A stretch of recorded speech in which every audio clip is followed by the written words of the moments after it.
आज की इस क्लास में मुताला करेंगे बच्चों हमारी दरसी किताब गुलिस्तान अदब के हिस्सा नस्र के सबक नंबर 1 का, जिसका उन्वान है मकतूब निगारी। मकतूब यानी खत या चिट्ठी मकतूब कहलाते हैं। बच्चों, सबक के अंदर मकतूब निगारी से मुतालिक मालूमात दी गई है जिसे हम हासिल करेंगे, और मिर्ज़ा गालिब के 2 खतूत यहाँ पर दिए गए हैं, उन खतूत का भी हम मुताला करेंगे। सबक को मैंने कई हिस्सों में तकसीम किया है। पहला हिस्सा लेकर आपके सामने हाजिर हूँ। यहाँ हम उर्दू खतूत के हवाले से मालूमात हासिल करेंगे। उर्दू खतूत किस तरह से राइज हुए, किस तरह से उर्दू खतूत लिखे जाते हैं और उर्दू खतूत की अदबी हैसियत क्या है, इन हवालात से हम मालूमात हासिल करेंगे। तो हम शुरू करते हैं सबक का पहला हिस्सा, जिसका उन्वान है उर्दू खतूत। बच्चों, खत दूर बैठे हुए शख्स से राब्ता कायम करने का एक तरीका है, जिसके जरिए हम हमारे रिश्तेदारों से, दोस्तों से, अहबाब से जो हमसे दूर बैठे हुए हैं, जिनसे हम मुलाकात नहीं कर रहे हैं, उनसे हम खत के जरिए राब्ता कायम कर लेते हैं। खत निस्फ मुलाकात कहलाती है, यानी खत के जरिए आप आधी मुलाकात कर लेते हैं। आज हमारे पास राब्ता कायम करने के लिए मोबाइल फ़ोन है, इंटरनेट है और तरह तरह की सहूलियात मुहैया है, जिसके ज़रिए हम दूर बैठे हुए शख्सों से भी राब्ता कायम कर सकते हैं। दूर बैठे दोस्तों से, रिश्तेदारों से हम मुलाकात कर सकते हैं। लेकिन आज से तकरीबन 40 साल पहले, 50 साल पहले इस तरह की सहूलियात नहीं थी। उस वक्त राब्ता कायम करने के लिए ख़त का ही सहारा लिया जाता था। खतूत लिखे जाते थे और खतूत लिखने के भी अपने एक तरीके होते थे, अलकाब व आदाब होते थे, जिसका इस्तेमाल करते हुए खतों को लिखा जाता था।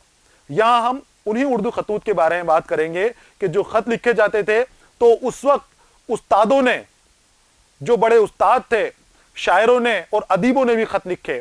उनके खत उर्दू अदब में अदब पारों की हैसियत रखते हैं और बड़ी तारीखी अहमियत रखते हैं। यहाँ हम मकतूब निगारी के हवाले से ही मुख्तसर मालूमात हासिल करेंगे, जिसमें उन अदब पारों के हवाले भी शामिल हैं। देखिए आप, बाज़ अहले कलम ने मकतूब निगारी को एक लतीफ़ फ़न करार दिया है। लतीफ़ यानी जिसके अंदर लुत्फ़ आए, मज़ा आए। तो अहले कलम लिखने वालों ने, बाज़ लिखने वालों ने मकतूब निगारी को एक लतीफ़ फ़न करार दिया है। ये एक फ़न है और एक लतीफ़ फ़न है, जिसके अंदर लिखने वाले को मज़ा आता है और पढ़ने वाला भी उसके अंदर लुत्फ़ हासिल करता है, लुत्फ़ अंदोज़ होता है। ऐसे खतूत बड़ी तादाद में मौजूद हैं, जिनमें आला तख्लीकी अदब की शान पाई जाती है। उर्दू अदब के अंदर बहुत सारे ऐसे खत हैं जिनके अंदर आला तख्लीकी मेयार मिलेंगे, आला अंदाज उनके अंदर आपको नजर आएगा। उन खतूत के अंदर मकतूब निगारी शख्सी इजहार की एक शक्ल है। मकतूब निगारी क्या है? शख्सी इजहार की, यानी अपने जज्बात की, अपने ख्यालात की, अपने हालात का हम अपने खत के अंदर इजहार करते हैं। सामने वाले को, जिसको हम खत लिख रहे हैं, उसको हमारे हालात की बयानी करते हैं हम। मकतूब निगार का मुखातिब कोई एक शख्स होता है। बच्चों, उर्दू अदब की जितनी भी सिन्फ हैं, दूसरी जो असनाफ हैं, चाहे आप अफसाना लीजिए, चाहे आप नज्म लीजिए, नावल लीजिए, वहां एक बात आपको मिलेगी कि मुखातिब जो होते हैं वो कोई एक शख्स ना होकर पूरी कौम होती है, पूरा मुआशरा होता है। सभी के सभी लोग उसमें मुखातिब होते हैं, यानी जो पढ़े उसको ये लगेगा कि मेरे लिए हैं। लेकिन खत एक ऐसी इकलौती सिन्फ है जो सिर्फ एक ही शख्स को मुखातिब करके लिखी जाती है, एक ही शख्स से उसमें खिताब किया जाता है। जबकि अदब की दूसरी असनाफ एक साथ कई लोग मुखातिब हो सकते हैं। यह आपको याद रखना है कि खत ऐसी सिन्फ है कि जिसके अंदर सिर्फ एक ही शख्स से खिताब किया जाता है, एक ही शख्स मुखातिब है जिससे बात की जा रही है। और दूसरी असनाफ के अंदर बच्चों सभी को खिताब किया जाता है, सभी को मुखातिब बना लिया जाता है, सभी से खिताब किया जाता है। कुछ अदीबों ने ऐसे उम्दा खत लिखे हैं कि अब मकतूब निगारी को एक अदबी सिन्फ का मर्तबा हासिल हो चुका है। कुछ अदीब, मैंने आपको बताया कि असातिज़ा, पुराने दौर के, कदीम दौर के जो उस्ताद थे, शोरा थे और अदीब थे, उन्होंने बहुत उम्दा किस्म के खत लिखे हैं। उनके खतूत से हमें उनके वक्त के हालात का पता चलता है, वक्त के सियासी हालात का, मौसमों का, उस वक्त चल रहे अफरा तफरी का, हंगामों का हमें उन खतूत के जरिए पता चलता है। तो वो खतूत अदब की जिंदगी के अंदर, अदब के अंदर वो बड़ा मुकाम रखते हैं। तो बहुत उम्दा खत कुछ अदीबों के लिखे हुए आज भी हैं। ऐसे खतूत का मुताला इस एतबार से और भी दिलचस्प हो जाता है। किस एतबार से? कि वो अदबी हैसियत रखते हैं। खत हम पढ़ रहे हैं तो वो खत जो अदबी हैसियत रखते हैं उसका मुताला करना और भी दिलचस्प हो जाता है, उसको पढ़ने के अंदर और भी लुत्फ आता है।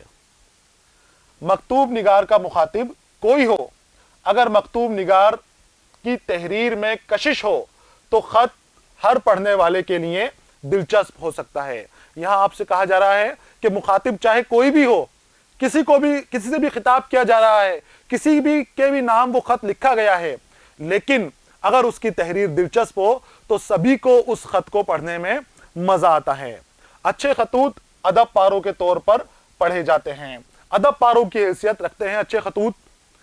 उर्दू नस्र की रिवायत में गालिब, शुबली, ये वो शख्सियतों के नाम दिए जा रहे हैं, उन शख्सियत के नाम दिए जा रहे हैं जिनके खतों को अदब पारों का दर्जा हासिल है, बहुत उम्दा किस्म के इनके खत हैं।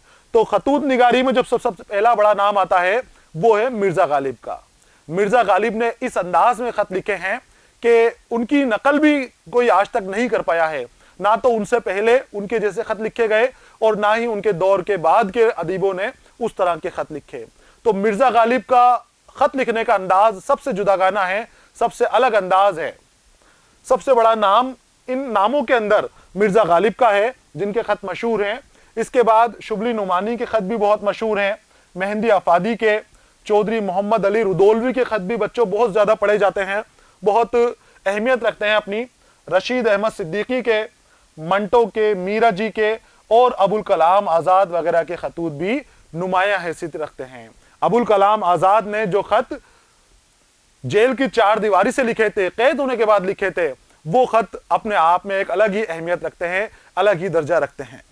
यहाँ पर बच्चों खतूत के हवाले से हमारे सबक में मुख्तसर मालूमात दी गई है जिसका हमने मुताला किया है। सबक के अगले हिस्से के अंदर हम गालिब के खतूत और गालिब के अंदाज़े बयान के बारे में बात करेंगे। अगले हिस्से में आपसे फिर मुलाकात होगी, तब तक पढ़ते रहिए, खुश रहिए, अलविदा।